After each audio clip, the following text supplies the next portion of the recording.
hit the button, I'll get going. All right. Well, thank you guys so much for being here today. My name is Brandon Clifford.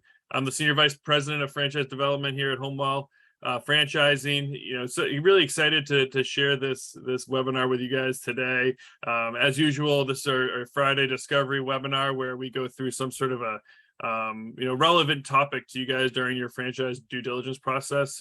Sometimes we're talking about home care. Sometimes we're talking about business ownership, leadership. Today, we're going to talk about something that's always top of mind with everybody. It's funding, right? How are we going to fund this business, right? And I know it's something that I'm sure you guys have been thinking about.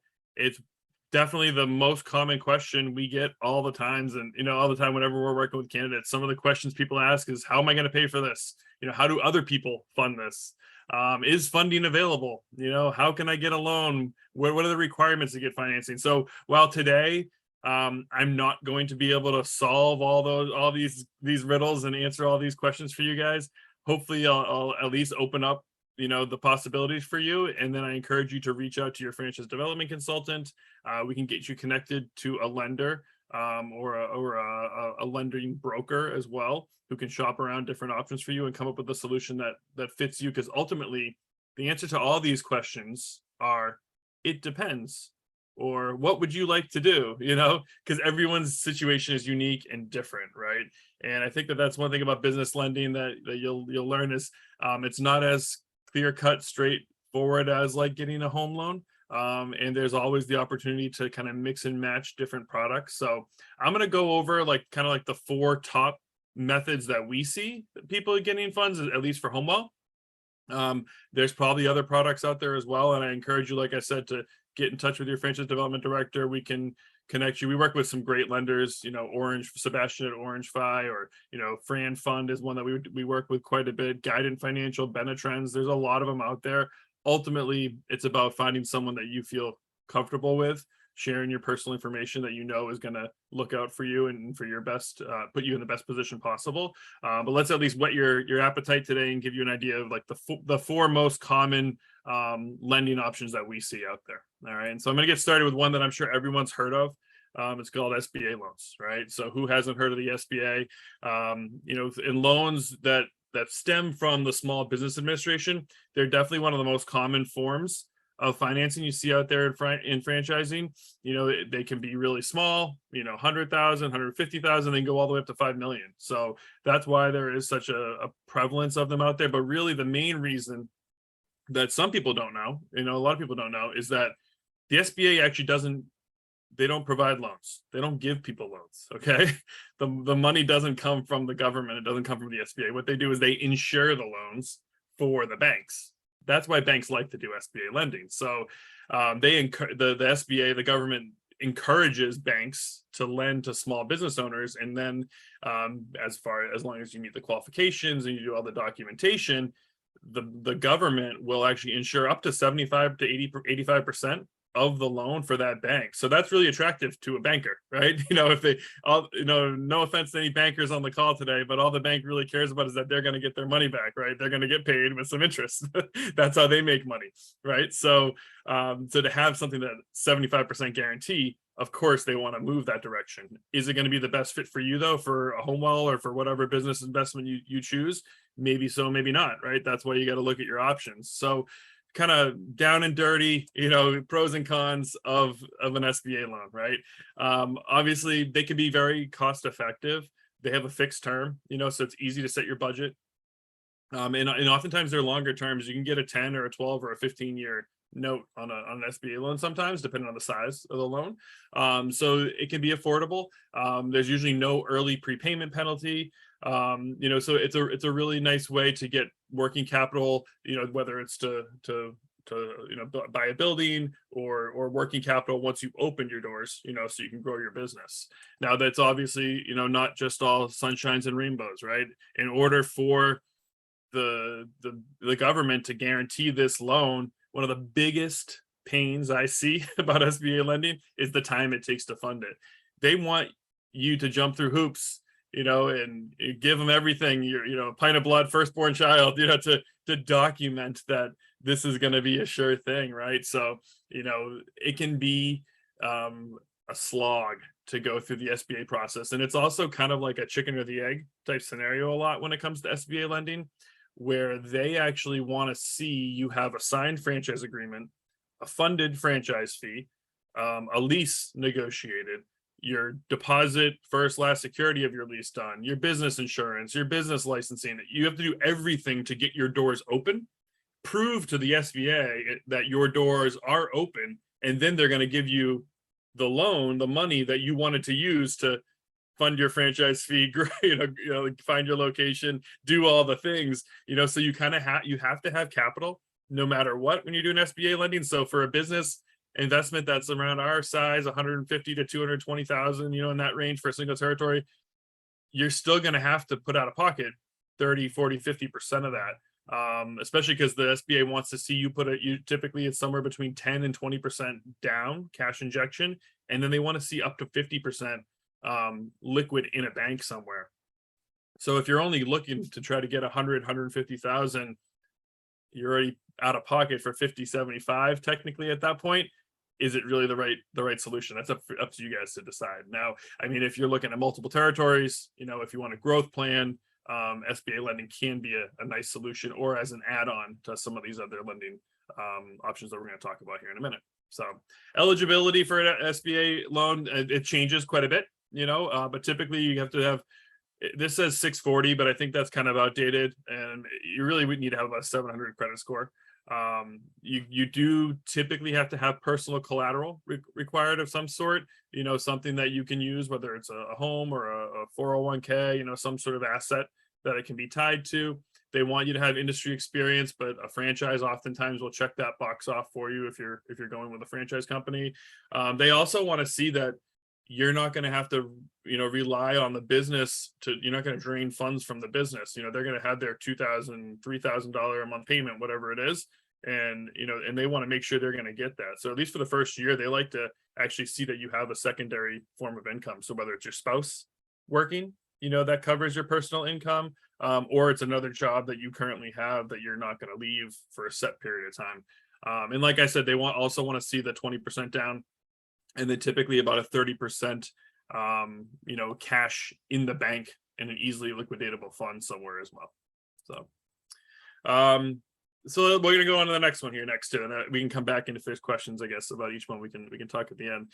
Probably the most common form of funding that I see for HomeWell is actually this one that we're going to talk about here, which is a 401k or an IRA business funding. So it's called a ROBS, is what you hear of, a rollover for business startup. And so what this does is it allows entrepreneurs to take money from a qualified retirement plan, typically a 401k, but it can also be an IRA.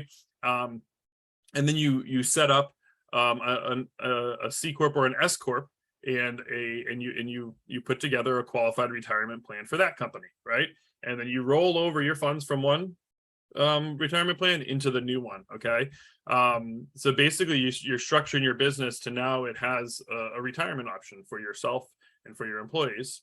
And then that becomes a self-directed retirement plan. So you're still going to have a custodian. You're still going to have, a third party who oversees the plan. But now instead of only investing in mutual funds and, in buying stock overseas or buying stock in Apple or, or Coca-Cola, that custodian is going to buy stock in your company, right? And so that becomes a cash injection in your business. So if you have $500,000 in a 401k, it doesn't have to be all $500,000 in your business. It can be diversified, and it probably should be, but it could be 100, it could be 200, it could be whatever number you want it to be. So it becomes very, very flexible in that regards, and there's no early withdrawal penalty, and there's no terms that you're paying back. It's just a straight cash injection where you're just rolling over your money from one account into another. It can be a very attractive option for a lot of people for a lot of different reasons. One is it's a quicker path to profitability. You don't have a fixed monthly overhead. It's not a loan, right? And it's like any sort of stock type move. You don't really lose it, quote unquote, until you sell it, right? If you sell it at a loss, so you're able to really recoup that, keep the cash flow going without having to worry about being up against a fixed payment every single month. It's all obviously very easy to qualify for because it's your money, right? You're diversifying out of the stock market into your own company in terms of an investment strategy. So you don't have to worry about a minimum credit requirement. Typically they want to see, the companies that do this want to see you have at least $50,000 in an account to roll over. And that's really just because there are fees associated with anything you do in life, right? And so the fees to roll it over, for the custodian to oversee it, if you're not moving 50,000 or more, it's really not, it's kind of cost prohibitive at that point. And then obviously one of the other pros is, you now have control of your retirement funds. I mean, the last 4 years, the stock market has grown significantly, right? And everyone's, been happy to see the returns, but it's been rocky the last 6 months, right? And there's been a lot of things have dropped. And, even in a good economy and in a good year, I mean, what's a good return on a stock?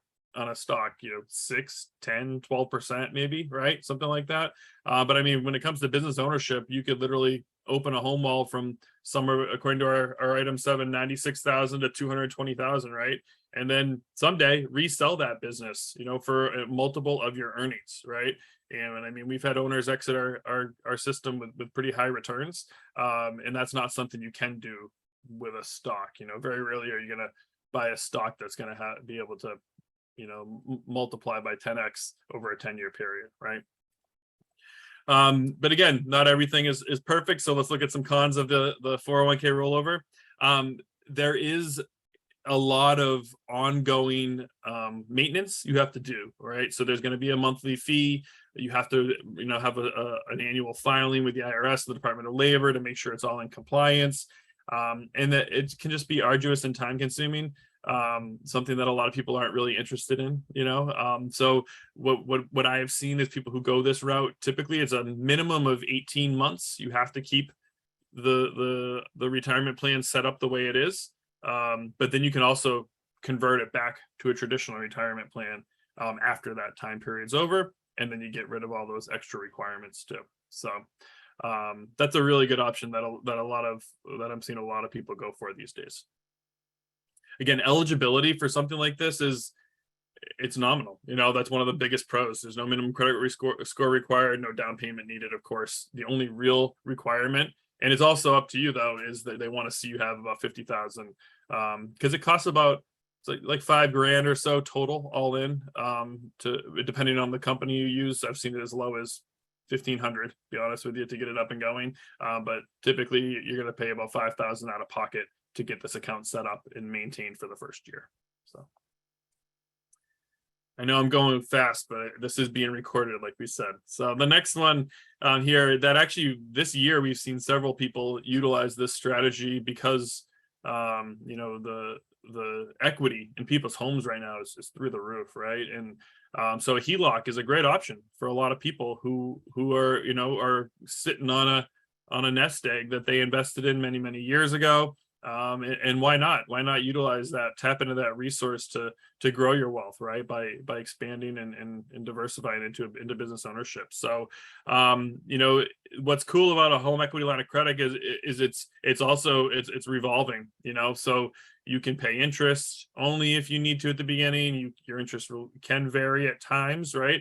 But it's an easy, simple way for you to tap into a piece of equity that you already have and hopefully grow that, right? So let's go through some of the pros of a home equity line of credit.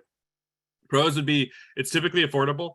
I know interest rates have gone up, over the last 2 months, and they seem like they're going to continue to go up. But if you locked in now at a low rate, you can obviously reap the rewards of that. It's pretty easy to qualify for a HELOC as long as you have equity in your home. You typically have rights to use it if your debt to income ratio is in line, and it's really good for working capital because it's the kind of product that you could get 50,000, even if you had 200,000, right? You could just take out a $50,000 home equity line of credit, and that 50,000, you don't have to pay it back unless you use it, so it just kind of gives you a little bit of a buffer, extra working capital to make investments or float some payroll or whatever you might need to do. It's a very, very flexible option for many people. Some of the cons, though, obviously, at the end of the day, you're going to risk your home. I mean, if it's typically tied to your mortgage. So it'll be a 30-year payment, so that keeps it very, very low. But if you fail to make your payments, you're at risk of defaulting on your mortgage, right?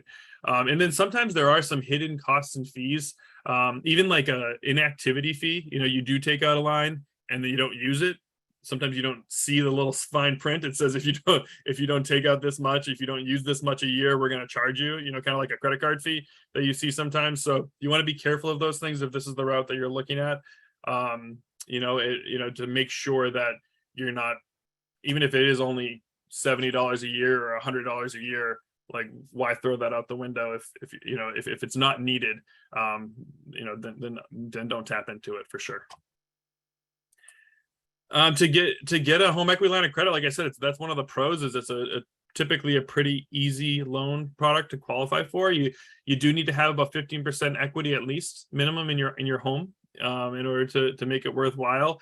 But from a credit score or credit utilization, it's typically not bad. It's kind of like the IRA in that it's your money, it's your equity on an investment that you had made. So now you can tap into it and use it however you choose. All right, and the last one I'm going to go over is a little bit of a different one, similar to the home equity line of credit, where it's revolving capital, but it's an unsecured loan. So an unsecured loan, it's an alternative method of financing. You don't need collateral to qualify for something like this. Not every bank does it, but many do these days. It's typically credit-based lending. All right, and I've seen you can typically secure up to 150,000. There's even bigger ones out there. But usually right around 150,000 without risking any sort of, personal equity, whether it's property or retirement fund or anything like that. It's purely credit based. So if you have good credit score, and you have a healthy lending history and low debt to income ratio, you're going to qualify for an unsecured line that you can get pretty fast. And it's similar to a home equity line of credit where you might have 150,000 at your disposal. But if you only use 75 of that, that's all you pay back is the 75. You're not tied to a $150,000 SBA loan, or a $250,000 SBA loan that you may or may not need with interest, right? So some of the pros of an unsecured line of credit, you're keeping your personal assets separate, right? There's no need to risk your home or anything for this type of a loan. It's typically pretty quick. It can get done in 3 weeks or so. We have a great partner who does this, OrangeFi, and yeah, he gets them done really, really quickly. 2 to 3 weeks from initial application to funding. There's no restrictions. They're your funds, so you can choose to use them for whatever you want. And they typically have a really low interest rate to get started. It'll be like a 0% financing for the first 12 months. Something along those lines where you can. As long as you can pay it off, pretty quickly, you can get access to money, pretty, at a pretty low, pretty decent rate. The other pro that's not on here is you start building business credit for your LLC or C Corp or whatever your entity that you set up from day one when you do these. And I always suggest a line of credit to be a small portion, at least, of your funding plan, so that even just for that one reason alone, to start building business credit, so that if you decide 3 years from now you want to acquire another territory, or you want to diversify into another business, another line of service that you want to add on to your home care agency or whatnot, you want to acquire another home care agency. If you have credit history, you have business credit, then you can tap into bigger SBA loans or other financing options that are out there. But it's just like anyone else, like a kid right out of college who has no credit, they have to get a cosigner for a car loan if they don't have any of those initial starter credit packages. And that's what this can be for you. So if you're going to use your own personal financing, maybe you have 100,000 cash and you just want something to like give you a little extra breathing room, adding on $100,000 line of credit is a perfect solution, as opposed to taking out a fixed loan with the SBA or something like that. So I think it's something that everyone should at least learn about and see if it makes sense. But not all perfect. Like I said on the other one, some of the cons when it comes to unsecured lines of credit, the rates do jump up after the first year, after the introductory term. Now you can always roll them over, refinance them. I mean, the goal is if you use 60,000, try to pay it off before you hit that rate jump, right? But it's something you want to pay attention to. You don't want to all of a sudden get into an 18% loan, with 100,000. Like that's a tough situation to be in, right? And it typically that says 690 plus credit score, but really they want to see like 725 plus. You have to have really exemplary credit to qualify for these, at least to get the good introductory rate. And the higher, like if you have 800 credit score, you typically have two options. You can either get a longer 0% term or introductory rate, or you could get a bigger dollar amount, so the better your credit, the easier it is to access those. And so the eligibility requirements, you do have to have good credit. Credit utilization has to be below 50%, and you have to have no recent derogatory comments on your credit report. So it's something that they'll do. They'll even help build your credit for you and go through the process of removing old derogatory comments and things like that to get that set. So that's what I had today. I know lending is a kind of a foreign subject to a lot of people, and it can be uncomfortable. And so what I wanted to leave you guys all with is encourage you to talk to a lender. Find a referral from hopefully one of our development representatives who specializes in business lending. Okay, don't just walk down the street to your local credit union or your local bank. While they probably have products, they're not going to really understand your needs and what you're looking for when it comes to franchising, because there's a lot out there that can be a really good fit. And ultimately most banks, they have the same products. So just make sure you're working with someone that you feel like isn't trying to just push you into a specific, whether it's an SBA loan or an IRA rollover or whatever it is, because maybe they make a higher commission off of that SBA loan, right? Make sure you feel like it's the right fit for you and they have your best interest at heart, and so that's why I always believe a referral is the best way to do that. So that being said, Sam, we do have about 5 minutes. Why don't we stop the recording?